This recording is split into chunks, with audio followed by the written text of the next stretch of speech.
अस्सलाम वालेकुम नादरीन, आप यूट्यूब चैनल देख रहे हैं। मैं इमरान खान हूँ। अमरीकी वफद जो पाकिस्तान में आया, उन्होंने आर्मी चीफ से मुलाकात की है। कुछ हुकूमती लोगों से मुलाकात कर रहे हैं। पाकिस्तान तहरीक इंसाफ के लोगों ने ये दावा किया कि अलीमा खान साहबा से उनकी मुलाकात तय करवाई गई थी और पाकिस्तान तहरीक इंसाफ के लोगों से भी उनकी मुलाकात होनी थी, लेकिन वो ये बताते हैं कि मुलाकात नहीं हो पाई। ये जो वफद है, इसमें टॉम स्वाजी हैं और उसके अलावा जो हैं वो दूसरे जो एक और कांग्रेसमैन हैं जिनसे जैक ब्रैगमैन, इनसे मुलाकातें की थी पाकिस्तानियों ने वहाँ पे, और आरिफ अलवी साहब ने भी मुलाकात की थी। एक इंटरव्यू भी किया था मुहित पीरज़ादा साहब ने, तो उन्होंने कहा था हम चाहेंगे कि ज़्यादा से ज़्यादा मुलाकातें हमारी पाकिस्तान जब हम जाएँ तो हमारी हों, लेकिन अभी तक अपोजिशन के साथ इनकी कोई मुलाकात नहीं हुई। तो ये एक बड़ी कामयाबी है हुकूमत की। और वैसे भी ये आर्म्स कमेटी के हेड हैं, और जो एक एलामिया जारी किया मिलिट्री इस्टेब्लिशमेंट की जानिब से या आर्मी चीफ से मुलाकात के बाद जो ISPR की जानिब से खबरें बाहर आई हैं, वो खबरें दहशतगर्दी के हवाले से हैं। और ये बिल्कुल ठीक है बात कि वहाँ दहशतगर्दी के हवाले से ही बात होनी थी। आर्मी चीफ के लिए अमेरिकन के सामने पॉलिटिकल मामला पे बातचीत करना वो इतना आसान रहता नहीं है, और ये तो ये साबित करना चाह रहे हैं कि इनका सियासत में कोई किरदार नहीं है और पाकिस्तान में एक डेमोक्रेटिक गवर्नमेंट है। बहरहाल मोहसिन नकवी साहब की मुलाकात जो है वो बड़ी मानी खेज मुलाकात हो सकती है, और दीगर जो मुलाकातें हो रही हैं उनकी अभी पहले जो है वो वापस आ जाएंगे जैक ब्रैगमैन, और उसके बाद बाकी लोग भी पाकिस्तान से वापस चले जाएंगे। अगर अपोजिशन के साथ मुलाकात हो गई तो ठीक है, ना हुई तो फिर एक नई सूरत हाल होगी। जो विल्सन के बिल के ऊपर पाकिस्तानियों ने बहुत इन्हिसार किया है, तो जो विल्सन के बिल के दो ही चीज़ें हो सकती हैं, या तो ये पाकिस्तान के ऊपर एक दबाव डालने का टैक्टिस है, या फिर वाकई में वो ये चाहता है कि जनरल आसिम मुनीर साहब के ऊपर दबाव बढ़ाया जाए और पाकिस्तान के अंदर जो हालात हैं उनको जमहूरियत के मुताबिक ठीक किया जाए। नॉर्मली अमेरिका को इतनी फिक्र नहीं होती दूसरे ममालिक की जमहूरियत में, लेकिन इमरान खान का मामला छोटा मामला नहीं है, बड़ा मामला है। और एक चीज़ और भी है ना कि ओवरसीज़ पाकिस्तानियों ने, जो वहाँ पे डायस्पोरा के लोग मौजूद हैं, उन्होंने बड़ा जोर लगाया इस मामले में, और इलेक्शन में उन्होंने बड़ा सपोर्ट किया डोनाल्ड ट्रंप को और उनके साथियों को। और अब वो उनसे पूछते भी हैं, और डोनाल्ड ट्रंप से जो 2-3 मुलाकातें मुख्तलिफ लोगों की हुई हैं, जो करीबी लोग हैं, उनका ये दावा है कि अमेरिका इसमें रोल प्ले करेगा, जैसे कि जो बाइडन हुकूमत ने रोल प्ले किया था इमरान खान साहब की हुकूमत को गिराने में।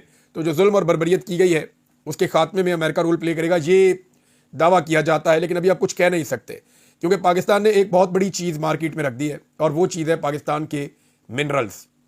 ये जो मादनियात पाकिस्तान के पास हैं, इनके हवाले से मैं कुछ ख़ास चीज़ें आपके सामने रखना चाहता हूँ।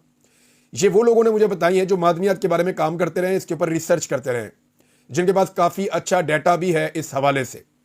उनका ये दावा है कि दुनिया के जो टॉप 10 ममालिक हैं जहाँ पे ज़बरदस्त किस्म की मादनियात मौजूद हैं, उनमें एक मुल्क पाकिस्तान भी है। हालांकि आप गूगल करके देखें तो पाकिस्तान बीच में नहीं आता, लेकिन पाकिस्तान बीच में क्यों नहीं आता कि पाकिस्तान के ज़्यादातर रिजर्व जो इस वक्त पाकिस्तान के पास मौजूद हैं, वो मौजूद तो हैं, लेकिन हमने उनको काम शुरू नहीं किया। अनअनाउंस्ड, बगैर छेड़े हुए पाकिस्तान में बहुत बड़े बड़े रिजर्व पड़े हुए हैं मिनरल्स के, मादनियात के, और इतनी चीज़ें पाकिस्तान में पड़ी हुई है कि पाकिस्तान टॉप 10 ममालिक के अंदर, कुछ लोग तो ये कहते हैं कि टॉप 5 ममालिक के अंदर पाकिस्तान शामिल है, क्योंकि पाकिस्तान में मिनरल्स हैं बहुत सारी किस्म के। यानी अगर आप वैरायटी देखें तो ज्वेलरी आइटम्स बेशुमार हैं पाकिस्तान में। ज़मुर्द निकलता है, याकूत निकलता है पाकिस्तान के अंदर, एमरल्ड, और पता नहीं कौन कौन सी, मुझे तो इनके नाम भी नहीं आते। रेयर अर्थ एलिमेंट पाकिस्तान में बहुत बड़ी मिकदार में निकलता है, कॉपर निकलता है, सोना निकलता है पाकिस्तान में, लिथियम पाकिस्तान के अंदर निकलती है, और उसके अलावा गैसेस पाकिस्तान में निकलती हैं, पेट्रोलियम मसनूआत हैं वो भी पाकिस्तान में निकलती हैं, रूबी पाकिस्तान में निकलता है।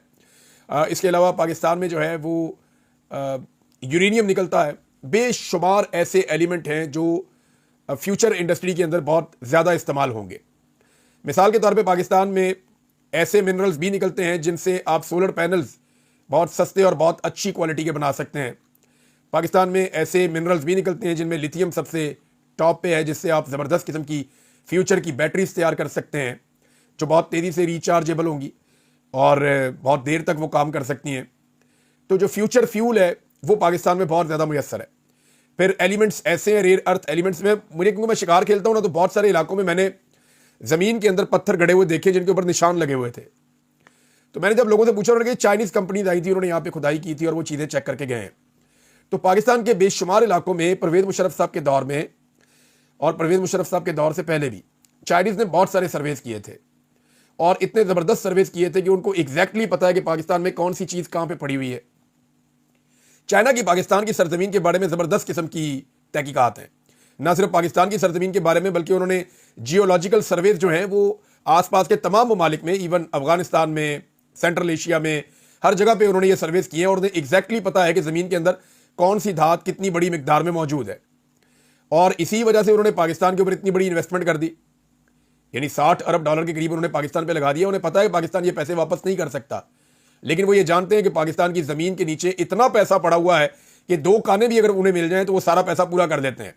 एक एक कान के अंदर जो है वो अरबों डॉलर की मादनियात पड़ी हैं, अरबों डॉलर का जो है वो सामान पड़ा है, और ये वो सामान है जो पूरी दुनिया के अंदर इसकी बड़ी डिमांड है। ना सिर्फ डिमांड है बल्कि फ्यूचर के अंदर जो नई इन्वेंशंस होने जा रही हैं उनमें इनका एक बहुत बड़ा रोल होगा। अब पाकिस्तान इससे पैसा कैसे बना सकता है? देखिए, अभी तक तो पाकिस्तान ने बड़ी गलती की है। पाकिस्तान की मिलिट्री एस्टेब्लिशमेंट ने इन सौदों के अंदर हमेशा दिलचस्पी जाहिर की है, और ऐसी कंपनीज को ये सौदे दिए गए हैं या ये मादनियात दी गई हैं जो यहां से ट्रकों के ट्रक भर के रॉ मटेरियल को अपने मुल्कों में ले जाते हैं, कंटेनर्स भर के अपने मुल्कों में ले जाते हैं। ये अपने मुल्कों में ले जाकर उसको अलग अलग करते हैं और वहां से पाकिस्तान को बताते हैं जनाब इतना सोना निकला है तो इतना नहीं निकला, और वो एक एवरेज के हिसाब से पाकिस्तान को कुछ पैसा दे देते हैं। पाकिस्तान को जो पैसा देते हैं वो ना होने के बराबर है, और जब वो इसकी जाके प्रोसेसिंग करते हैं, प्रोसेसिंग कहते हैं जब वो अलग अलग करते हैं, तो जो वो पाकिस्तान को बताते हैं पाकिस्तान उसी मालूमात का मरहून मिन्नत है। पाकिस्तान के पास फैक्ट चेक करने के लिए या काउंटर चेक करने के लिए कोई रास्ता नहीं है, क्योंकि वो तो अपने साथ ले गए ना सारा कुछ उठा के, वहां जाके कितना निकला क्या निकला वो तो वही जानते हैं। ऐसा नहीं होता कि जहां से आप कोई धात निकाल रहे हैं या जहां से आप कोई पत्थर निकाल रहे हैं या जहां से आप कोई मोती निकाल रहे हैं, हीरे जवाहरात निकाल रहे हैं, तो वहां से वो सारे इकट्ठे निकलते हैं, ऐसा नहीं होता। ये बहुत बड़े बड़े पत्थर होते हैं, बहुत बड़े बड़े पीस होते हैं, उनको ले जाते हैं, फिर उनके अंदर काम करते हैं, बादुकात ज्यादा बादुकात कम निकलता है, तो वो वहां से खुद ही बता देते हैं जनाब इतना निकला है, उसके हिसाब से वो आपको पैसा दे देते हैं। एक तो हमें पैसा बहुत कम मिलता है, यानी फर्ज करें हमने उनके साथ मुआहिदा किया हुआ है कि वो हमें $100 का वो लेकर जाएंगे, तो उसमें से वो हमें जितना निकलेगा उसमें से आधा वो हमें देंगे। अब वो वहां जाकर बताते हैं जनाब वो तो इतना थोड़ा सा निकला है, तो आपको तो 100 में से $20 मिले ना, बाकी पैसे तो वो ले गए, $80 उन्होंने कमा लिया। फिर वो क्या करते हैं, उसकी फर्दर प्रोसेसिंग करते हैं, उसे जो है वो एक शेप देते हैं, उसके ऊपर जो है वो काम करते हैं, और जब वो उसके ऊपर काम करते हैं तो फिर वो बन जाता है $1000 का, वैल्यू एडिशन हो जाती है उसकी, क्योंकि मशीनें उनके पास लगी हुई हैं, उन्होंने वहां पे एक्सपर्ट्स बिठाए हुए हैं, उन्होंने वहां पे फैक्ट्रियां लगाई हुई हैं, तो वो यहां से आपका रॉ मटेरियल उठाते हैं, वहां लेकर जाते हैं, वहां से उसके अंदर से कीमती धातें निकालते हैं, कीमती धातें निकालने के बाद उनकी प्रोसेसिंग करते हैं, तो वो जो चीज आपसे $20 $25 में ले जाते हैं वहां पे $1000 की बन जाती है। ये हमने गंदे मुआहदे किए सिर्फ अपनी छोटी छोटी कमीशन के चक्कर में, अपना छोटा छोटा मुंह काला करने के चक्कर में, जैसा कि हमने रेकोटेक के साथ किया, जैसा कि हमने बाकी मुआहदों के साथ किया। और जब हमें होश आती है, हम खड़े होते हैं या लोग खड़े होते हैं, तो फिर हमें जुर्माने हो जाते हैं आलमी अदालतों के अंदर। तो इससे बचना कैसे? देखिए, पाकिस्तान के पास बेशुमार मादनी दौलत है, नेम एनीथिंग जो पाकिस्तान में नहीं निकलती, बेशुमार मादनियात पाकिस्तान के पास मौजूद है, और बहुत सारी मादनियात या बहुत सारी आपके पास कानें ऐसी हैं या बहुत सारे आपके पास ज़खायर ऐसे हैं जिन्हें पाकिस्तान ने अभी तक छेड़ा ही नहीं है, वहां तक अभी रास्ते ही नहीं बने हुए। तो फ्यूचर में आप इनको इस्तेमाल कर सकते हैं। ये शहबाज शरीफ की बात गलत नहीं है कि जितना कर्जा आपने दुनिया से लिया हुआ है वो तो आप एक इलाके की माइंस देके आप उड़ा सकते हैं, आप उसे जान छुड़ा सकते हैं। अल्लाह ताला ने पाकिस्तान को मालो माल किया हुआ है, लेकिन ये माल कौम की जेब में जाएगा या चंद एस्टेब्लिशमेंट के लोग या करप्ट सियासतदान या माफियाज वो इस माल को अपने बैरूनी आकाओं के साथ मिलकर खा जाएंगे? ये है वो बड़ा सवाल जिसका किसी के पास जवाब नहीं है। सलमान अकरम राजा साहब ने एक बात की है, ये बात मैं आपको पहले यहां पे पढ़ के सुनाना चाहता हूं। ये बात इसलिए सुनाना चाहता हूं कि आप इस बात को सुनेंगे और उसके बाद आपको आइडिया होगा कि होना क्या चाहिए। वो ये कहते हैं कि इमरान खान साहब को बाहर आना चाहिए, बड़ा हसास मामला है और बड़ा संजीदा मामला है, तो इसमें इमरान खान साहब बाहर हों, आजादाना हैसियत में वो इसका अंदाजा लगाएं और उसके बाद फिर इसके ऊपर फैसला करें। ये बात बिल्कुल ठीक है। ये ऐसा नहीं है कि आप जाके इमरान खान को ब्रीफिंग दे देंगे, उनको तो अभी आइडिया ही नहीं है कि क्या हो रहा है बाहर और आप क्या करने जा रहे हैं। ये 140 सफ़हात हैं, इनके ऊपर आप इमरान खान साहब को कैसे कायल कर सकते हैं? वो बाहर होंगे, इसके ऊपर एक्सपर्ट्स की ओपिनियन लेंगे, वो ये देखेंगे इसमें फर्दर क्या किया जा सकता है। देखें, ये जो कानें हैं पाकिस्तान की या जो मादनियात हैं, ये पाकिस्तान को कैसे दुनिया के सफ़े अव्वल के मुल्कों में लाकर खड़ा कर सकती हैं, इसके लिए पूरा आपको एक मैकेनिज्म बनाना पड़ेगा। मैंने जिन लोगों से बात की जो एक्सपर्ट्स हैं, वो ये कहते हैं कि होना तो ये चाहिए कि एक तो पाकिस्तान की मादनी दौलत का अंदाजा ही नहीं है। कुछ ऐसे लोगों को है जो पाकिस्तान के अंदर रहते हैं, कुछ ऐसे लोगों को है जिन्होंने इसके बारे में काम किया हुआ है सैटेलाइट के जरिए से, या जिन्होंने साइंटिफिक स्टडीज के जरिए से इसके ऊपर काम किया, उनको आइडिया है कि एक एक इलाके में अरबों डॉलर की मादनियात पड़ी है। अब इनमें बजाय इसके कि कमीशन खाए जाएं, गलत तखमीने लगाए जाएं, होना यह चाहिए कि जिन कंपनियों ने इनके ठेके लेने हैं ओपन टेंडर किए जाएं, ओपन ठेके रखे जाएं, आओ बोली बोलो और ठेका ले लो, और जो कुछ निकलेगा वो यहीं पे निकलेगा, और उसकी जो प्रोसेसिंग होगी वो हमारे मुल्क के अंदर ही होगी, उसी जगह पे प्रोसेसिंग होगी। करीब हम आपको एरिया दे देंगे, फैक्ट्री एरिया बनाएं, कुछ भी करें, वहां सिक्योरिटी देंगे, हमारे मुल्क के अंदर ही प्रोसेसिंग होनी चाहिए। हमें पता चले कि जनाब 1 किलो सोना निकला है या 1 मन सोना निकला है या 1 किलो पत्थर निकला है या 1 टन पत्थर निकला है। हमें वहां मौके पे खुद पता चलना चाहिए, हम खुद वहां पे उसकी निगरानी करें। नंबर 1, जो निकलेगा यहीं से निकलेगा, जो प्रोसेसिंग होगी यहीं पे होगी, और उसके बाद जो उसकी वैल्यू एडिशन है वो भी यहीं पे की जाए। क्या दुनिया की वो मशीनें इतनी बड़ी हैं कि यहां नहीं आ सकती? दुनिया की हर मशीन पाकिस्तान में आ सकती है। और मैं इंटरनेट पे इसकी मशीनें देख रहा था, कोई इतना कॉम्प्लेक्स काम नहीं है। पाकिस्तान के लोगों को तरबियत दी जा सकती है, बेहतरीन काम करने वाले लोग पाकिस्तानी हैं। पाकिस्तानी पूरी दुनिया में जाके बड़ा नफीस और बड़ा अच्छा काम करते हैं। पाकिस्तानी कारीगर जो है वो दुनिया के अंदर मशहूर हैं। आप यहाँ पे 6 महीने की ट्रेनिंग वर्कशॉप्स करें, जितनी देर में आपके रास्ते बनेंगे माइंस तक, जितनी देर में आप माइंस तक पहुंचेंगे, आप माइनिंग शुरू करेंगे, पीछे आपके लोग टेक्निकल तैयार हो जाएंगे जो उसकी प्रोसेसिंग कर सकेंगे। वो लोग तैयार हो जाएंगे जो लोग उसकी वैल्यू एडिशन कर सकेंगे, मशीनों के ऊपर हैंडलिंग कर सकेंगे। तो मशीनें पाकिस्तान में लाकर लगाई जाए, प्रोसेसिंग पाकिस्तान के अंदर की जाए, वैल्यू एडिशन पाकिस्तान के अंदर की जाए। अब वो चीज जो हम 100 रुपए की बेच रहे थे या 100 रुपए उसका तखमीना लगा रहे थे, तो हमें उसमें 20 रुपए मिल रहे थे और वो जाके उसको 1000 का बना के बेच रहे थे। तो अगर यहां से ही 1000 की बनेगी तो आधे पैसे तो फिर 500 हैं। तो क्या अपने कमीशन के लिए हम 20 रुपए कमाएं, 10 रुपए कमाएं, 30 रुपए कमाएं, या पाकिस्तान 300, 400, 500 रुपया कमाए? तो बेहतर यह है कि हम ज्यादा पैसा कमाएं।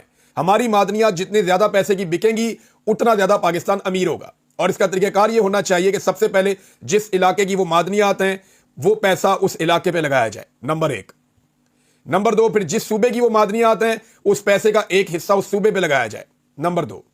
नंबर 3, फिर पाकिस्तान की मादनियात हैं, तीसरा बड़ा हिस्सा उसका पाकिस्तान को मिलना चाहिए, वो रेवेन्यू पाकिस्तान के पास आना चाहिए।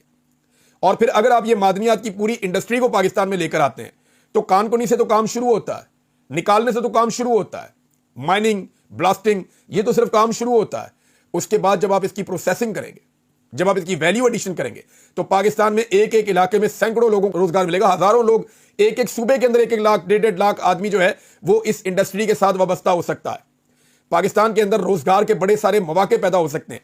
गिलगित बल्तिस्तान हो या चित्राल हो या खैबर पख्तूनख्वा हो, मैंने माइंस का मैप आप लिखें गूगल के ऊपर, आप गूगल करें कि मिनरल्स मैप ऑफ पाकिस्तान, आपको पता चलेगा कि पाकिस्तान में कितने मिनरल्स पड़े, किन इलाकों में पड़े।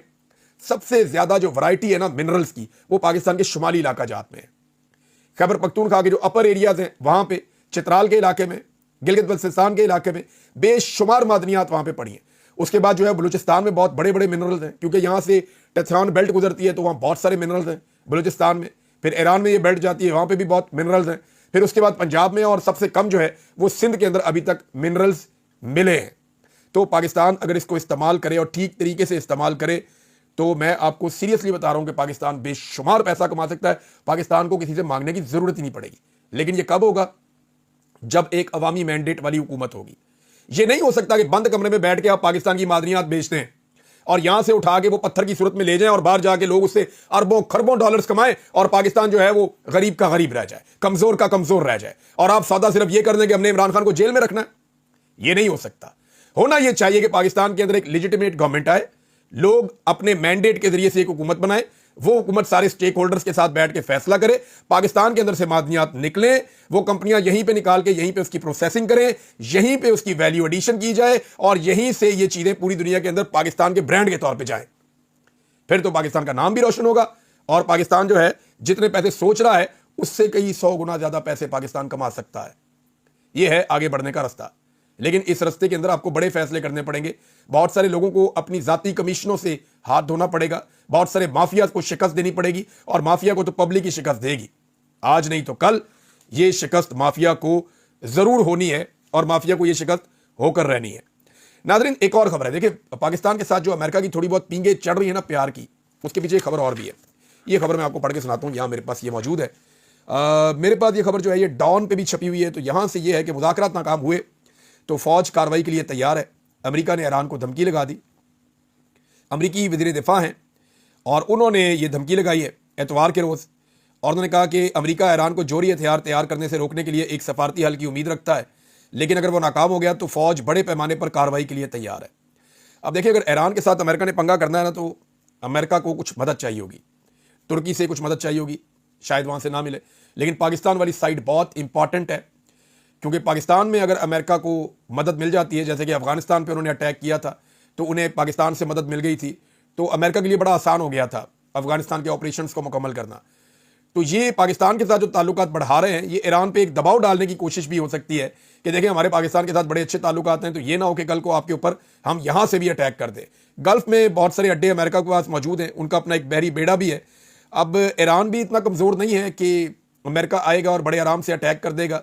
जैसे अफगानिस्तान में पंगा पड़ गया था, वैसे ही ईरान में भी पंगा पड़ जाएगा और अमेरिका के लिए मुश्किलात बढ़ जाएंगी। लेकिन पाकिस्तान के साथ ताल्लुकात बढ़ाने के पीछे मादनियात की दौलत भी हो सकती है, दीगर बहुत सारी चीज़ें भी है।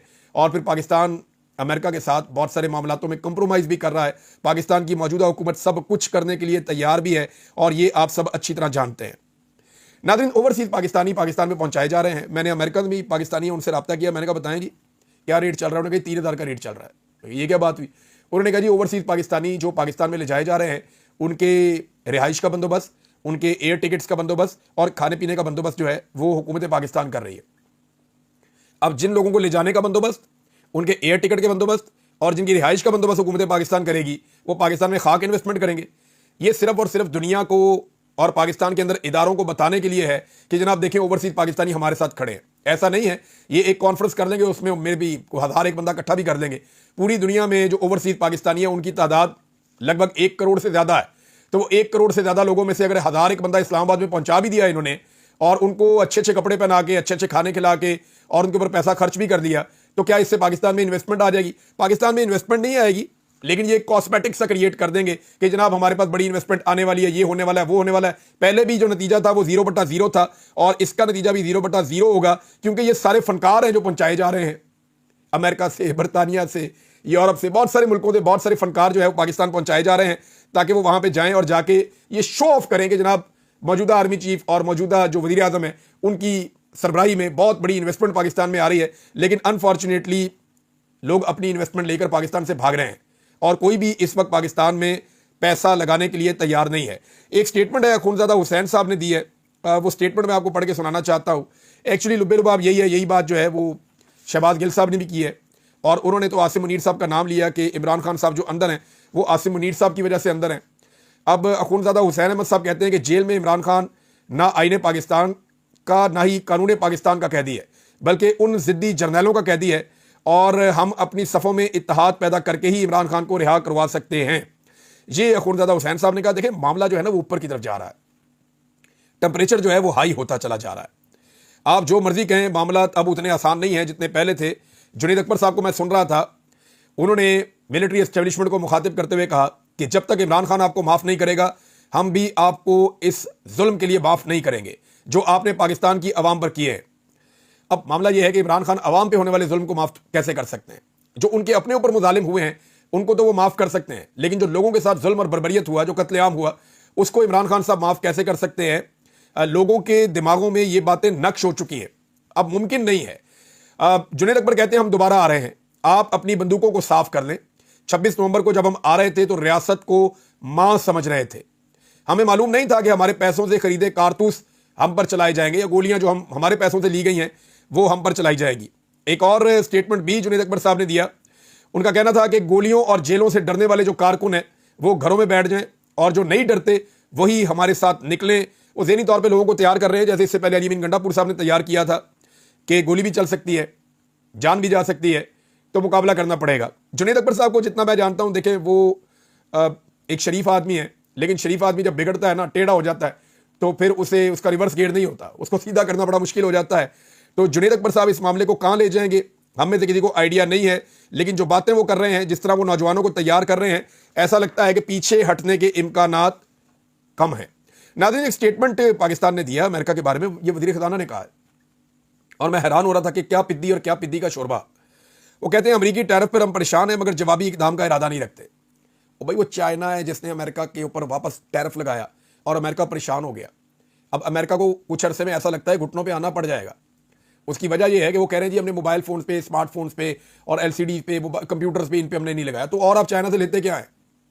आहिस्ता आहिस्ता बाकी चीज़ों से भी मुझे ऐसा लगता है पीछे हट जाएंगे और चाइनीज़ के टेलीफोन का इंतजार कर रहे हैं अमेरिकन, और चाइनीज़ जो है वो बाकायदा जो अमेरिका उनके साथ कर रहा है वो जवाबी कार्रवाई में वही कर रहे हैं।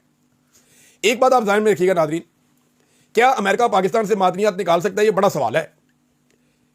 तो मैं आपको ये बताता हूं कि अमेरिका आज़ादी से पाकिस्तान से मादनियात नहीं निकाल सकता। इस रजीम की मौजूदगी में तो बिल्कुल नहीं निकाल सकता, क्योंकि चाइना के बहुत बड़े बड़े स्टेक हैं। चाइना ने पाकिस्तान पे $60 अरब लगाया हुआ है। क्या अमेरिका ये पैसा चाइना को वापस करेगा? नहीं करेगा ना। और चाइना ने जो इतना पैसा पाकिस्तान पे खर्च किया हो, वो चाहेगा कि वो जो मादनियात चाइना ने जिस पे बहुत काम किया हुआ है वो कोई और मुल्क निकाल कर ले जाए? वो भी नहीं चाहेगा। तो अमेरिका चाहेगा कि चाइना ना निकाले और चाइना चाहेगा कि अमेरिका ना निकाले। तो इसका तरीकाकार यही है कि दोनों ममालिक की जो कंपनीज हैं उन्हें मौका मिले कि वो यहां से मादनियात निकालें, लेकिन पाकिस्तान में पहले एक लिजिटिमेट गवर्नमेंट हो। ये लुट का माल नहीं है, ये पाकिस्तानी अवाम का असासा है, पाकिस्तानी कौम का असासा है। ये कोई लुटमार नहीं मची हुई कि आप ले जाएंगे और ले जाके आप जो मर्जी करेंगे। होना तो ये चाहिए कि कौम को खुद हिफाजत करनी चाहिए अपने मादनियात की, क्योंकि यही आपको उस गड़े से निकालेंगे जिसमें आपको आपकी मिलिट्री एस्टेब्लिशमेंट ने और आपके सियासी माफिया ने पिछले 70 साल में फंसा दिया है। ये जितने कर्जे आपके सर पे चढ़ गए हैं, ये आखिरी उम्मीद है आपकी मादनियात कि आपको इससे बचाए और आपको इसमें से निकाले। क्योंकि देखें, यहां कोई और तेल तो निकल नहीं रहा, या हम कोई इतना कुछ साइंटिफिकली इतना दुनिया में आगे तो है नहीं, या कोई बहुत ज्यादा सियाहत तो पाकिस्तान में आ नहीं रही। तो आप ये कर्जा उतारेंगे कैसे? या आप बहुत ज्यादा ऊपर तरक्की कर रहे हो, बहुत तेज जा रहे हो, वो भी नहीं हो रहा।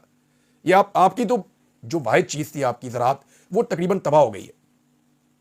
ज़राअत में पाकिस्तान खुद कफील था, वो कहां पहुंच गया है? जरा थोड़े दिन बाद गंदम की फसल आने दें, फिर मैं आपके साथ डाटा शेयर करूंगा कि पाकिस्तान के साथ क्या हुआ है।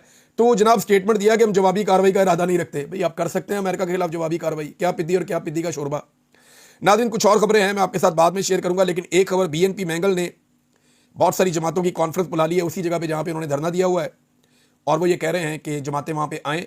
एपीसी तो नहीं है, ऑल पार्टीज तो नहीं है, लेकिन ज़्यादा जमातों को उन्होंने बुलाया कि बैठे और बैठ के बात करते हैं और बलूचिस्तान के मसले का क्या हल निकालना है, दहशतगर्दी का, और ये जो खवातीन का अगवा है, इस मामले के ऊपर उनकी एक नई स्ट्रेटजी है। देखते हैं कि इसका क्या बनता है। अब तक के लिए इतने, अपना